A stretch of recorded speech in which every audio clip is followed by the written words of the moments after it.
बुलढाणा जिल्ह्यात एका 32 वर्षीय महिलेच्या पोटातील बाळाच्या पोटातही बाळ असल्याची एक दुर्मिळ घटना समोर आली आहे।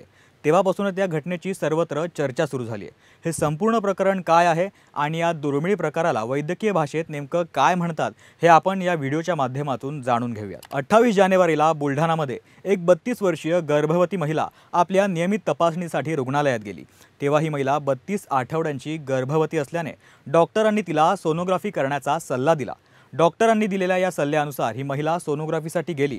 तेव्हा सोनोग्राफी करणाऱ्या डॉक्टरांना तिला तपासल्यानंतर धक्काच बसला, कारण या महिलेच्या पोटात डॉक्टरांना एक बाळ तर सापडलं, पण आश्चर्याची गोष्ट म्हणजे महिलेच्या पोटात असलेल्या बाळाच्या पोटात देखील डॉक्टरांना एक बाळ आढळून आलं होतं। सुरुवातीला सोनोग्राफी करणाऱ्या डॉक्टरांचा घडलेल्या या घटनेवर विश्वास बसला नव्हता, म्हणून त्यांनी आपल्या एका सहकारी डॉक्टरांना बोलावून पुन्हा तपासणी करायला सांगितली। पण पुन्हा निष्कर्ष तोच निघाला, म्हणजेच त्या महिलेच्या पोटात असलेल्या बाळाच्या पोटात देखील एक बाळ होतं हे या तपासणीनंतर निष्पन्न झालं। वैद्यकीय भाषेत या दुर्मिळ परिस्थितीला फिटस इन फिटू असं म्हटलं जातं। आतापर्यंत वैद्यकीय क्षेत्रात अशा प्रकारच्या 200 तर आपल्या देशात काही मोजक्याच घटना घडल्याच्या नोंदी या निमित्तानं समोर आल्या। फिटस इन फिटू म्हणजे नेमकं काय हे जर अगदी सोप्या भाषेत समजून घ्यायचं झालं तर गर्भाशयातील बाळाच्या पोटात असणारं बाळ हे शरीर म्हणून नाही तर फक्त रक्त आणि मांसाचा एक गोळा म्हणून जिवंत असतं।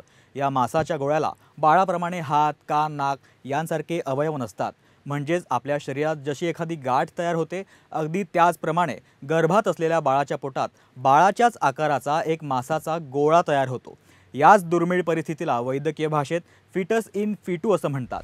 सध्या या गर्भवती महिलेची यशस्वीरित्या प्रसूती करण्यात आलेली आहे आणि प्रसूतीनंतर 5 डॉक्टर आणि 12 जणांच्या टीमने या बाळावर यशस्वीरित्या शस्त्रक्रिया देखील केली आहे। या शस्त्रक्रियेत बाळाच्या पोटातून 2 अविकसित बाळांचे अवशेष बाहेर काढण्यात आलेत। वैद्यकीय क्षेत्रात फिटस इन फिटू ही घटना अतिशय दुर्मिळ समजली जाते, म्हणून महिलेची प्रसूती सुरक्षित झाल्याने डॉक्टरांच्या पथकाने देखील समाधान व्यक्त केलं आहे। तुम्हाला जर हा व्हिडिओ आवडला असेल तर लोकशाही फ्रेंडलीच्या डिजिटल प्लॅटफॉर्मला लाईक करा, शेअर करा आणि अर्थातच सबस्क्राईब सुद्धा करा।